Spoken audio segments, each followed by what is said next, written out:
We are guests in your house, even your teachers. We are guests in your home. And oftentimes we don't mobilize and we don't impassion and we don't inspire our children to believe that the schools are theirs. They belong to our children. One of the things that I realized as a teacher is our children have been organizing, our students have been organizing, and they don't need our help. You got students marching across this nation for climate change. You had in Southland and you had in Parkland, you had students organizing on behalf of gun violence. We talk a lot about Brown v. Board, which was in 1954, which was the desegregation of our schools, and we can talk about that another time. But what we don't often talk about are the students that actually marched the streets. We don't talk about it. You've been at this. You've been at it. You've never needed adult permission. What else? So I've heard we want teachers that look like us because I want to see what I can become. That's important. So what she brings up is we need curriculum.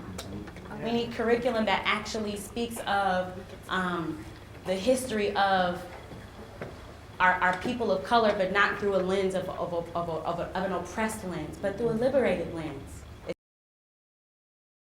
But what I really want is I want teachers, regardless of how they show up, I want them to be inspiring. I want them to teach the hard stuff. I want to confront racism and bias. We want to look at curriculum and have it be diverse, but I want to be in front of somebody that inspires me to be better, not just as a white student, but all of the students in the room at the same time. So when you talk about today unequal access means unequal schools, it's really by design a system that was set up before you got here. And what we're seeing currently is the burgeoning of, I think, the busting at the seams of our children realizing schools weren't built for you. They weren't, but they can be. In order for you to fight any movement, in order for you to be passionate about anything, you first need to study it. I want you to learn it. I want you to study. How was it done before? How did it get to this point? Interrogate it. Get your trusted Ella Bakers and your trusted adults to help move with you, but keep it low. And then move with force, with organization, with structure, with purpose. And I think you'll see your intended end. What we started with was teaching you how to organize. I'm part of one of the largest teachers unions in this state.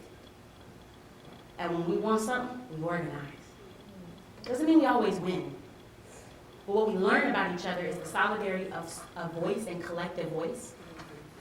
Distributed leadership, not everybody can lead from the front. When we talk about a movement, not everybody's on the front lines. Somebody got to make the spaghetti.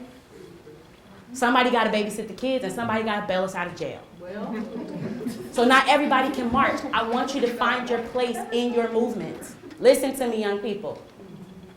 I want you to find the thing that you are most passionate about, and I want you to put your voice there.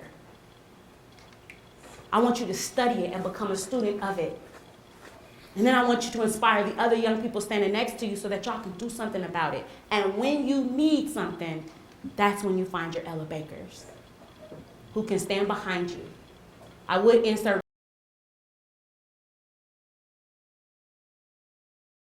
but I know you need adults to, one, get out of your way. Two, to inspire that gift that's inside you, that thing that you want to be, that awareness that you want us to have, the curriculum that you want us to teach, the teachers you want us to really be for you. I don't think it would matter if we were actually being treated fairly in schools. I don't think the color of our teachers would matter. Right. So I give that to my children. Look at me, black girls. You are inevitable. You are inevitable. You are inevitable. You are inevitable. It means no matter what happens, you come. Micah, inevitable. Do your work, baby. Be on the front line of your movement. Make space for each other. Awareness, little ninth grader, inevitable. Thank you.